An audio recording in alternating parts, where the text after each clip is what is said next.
Uhud Medina Munawwara के एक मशहूर पहाड़ का नाम है जहां इस्लाम की दूसरी बड़ी जंग हुई थी। हुआ कुछ यूं था कि इस्लाम की पहली जंग ग़ज़वा बदर में मुसलमानों ने कुरैश मक्का को बहुत बुरी तरह शिकस्त दी थी।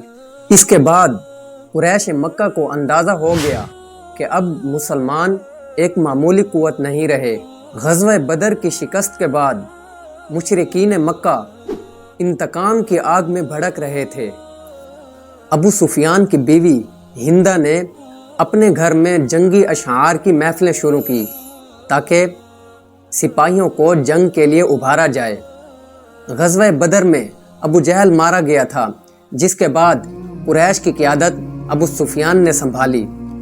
जंग की भरपूर तैयारी के बाद 3000 से ज़ायद सिपाही, जिनमें 700 ज़ीरा पोश थे, 200 घोड़े और 300 ऊँट तैयार थे। जंग से पहले अबू सुफियान की बीवी ने हज़रत हमज़ा रज़ी अल्लाह ताला अन्हो को कत्ल करने के लिए अपने एक ग़ुलाम को तैयार किया। आखिरकार मार्च 625 ईस्वी में कुरैश मक्का अपनी फ़ौज लेकर मुसलमानों से जंग के लिए रवाना हुए। हजूर सल्लल्लाहु अलैहि वसल्लम के चचा हज़रत अब्बास रज़ी अल्लाह ताला अन्हो, उन्होंने मक्का से मुशरिकीन की साजिश की खबर दी तो आप सल्लल्लाहु अलैहि वसल्लम ने मदीना मुनव्वरा में अपने सहाबा कराम के साथ मशवरा किया कि जंग शहर के अंदर रहकर लड़ी जाए या फिर शहर के बाहर। मशवरे के बाद ये फ़ैसला हुआ कि जंग शहर के बाहर निकल कर लड़ी जाएगी। तो आप सल्लल्लाहु अलैहि वसल्लम 1000 मुजाहिदीन के साथ ओहद की तरफ रवाना हुए। इस जंग में मुनाफिकीन भी थे, जिनमें से एक अब्दुल्ला बिन उबई था। उसने कहा, मैंने मदीना के अंदर रहकर जंग लड़ने का मशवरा दिया था, मेरा मशवरा नहीं माना, लिहाजा मैं वापस जा रहा हूँ। और वो 300 सवारों के साथ वापस चला गया। बाकी 700 मुजाहिदीन बच गए थे। 7 शवाल 3 हिजरी को दोनों फौजें ओहद के दामन में आमने सामने हुई। मुसलमानों के लश्कर के पीछे एक छोटी पहाड़ी थी जहां से दुश्मन के हमले का ख़तरा था।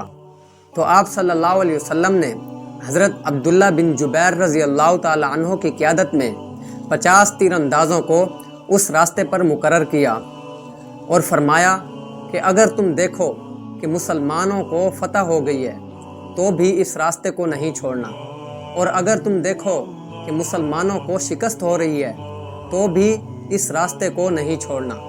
जंग का आगाज़ हुआ।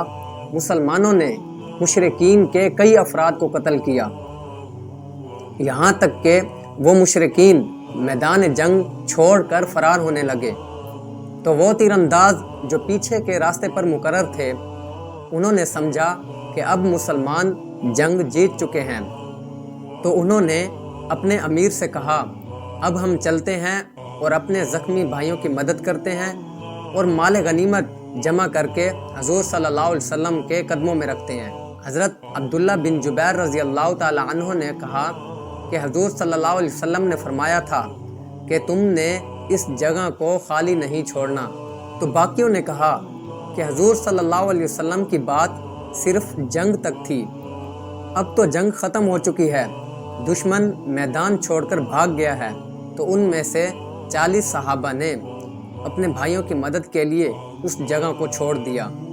इसी दौरान हज़रत खालिद बिन वलीद, जो अभी तक मुसलमान नहीं हुए थे, उन्होंने मौका को गनीमत जाना और मुसलमानों पर पीछे से हमला कर दिया। जो सहाबा बाकी खड़े थे वो भी शहीद हो गए। इसी दौरान अब्दुल्ला बिन उमैया एक काफिर था, जिसने पत्थर बरसाने शुरू किए और एक पत्थर आप सल्लल्लाहु अलैहि वसल्लम के चेहरे मुबारक पर जा लगा।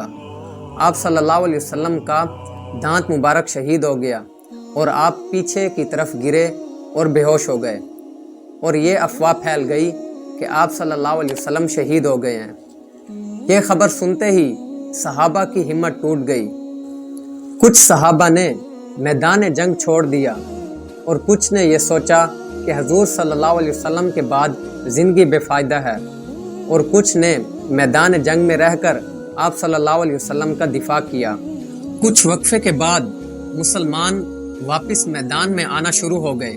اب جب کفار نے دیکھا کہ مسلمان دوبارہ جمع ہو رہے ہیں تو انہوں نے میدان کو چھوڑ کر بھاگنے میں ہی اپنی بھلائی سمجھی، کیونکہ مشرکین اپنے بھاری سامان کی وجہ سے احد پہاڑ پر نہ چڑھ سکے، اسی لیے بہت سے مسلمانوں کی جان بچ گئی۔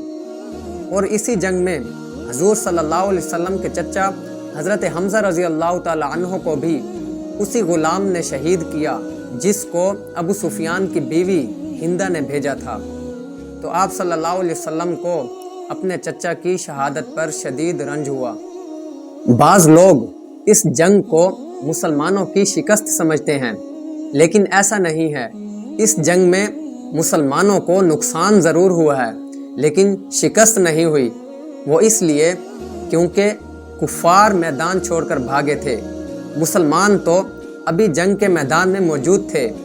اس جنگ میں 70 مسلمان شہید ہوئے جبکہ 27 مشرکین ہلاک ہوئے تھے۔ مسلمانوں نے اپنے شہداء کو وہیں دفن کیا۔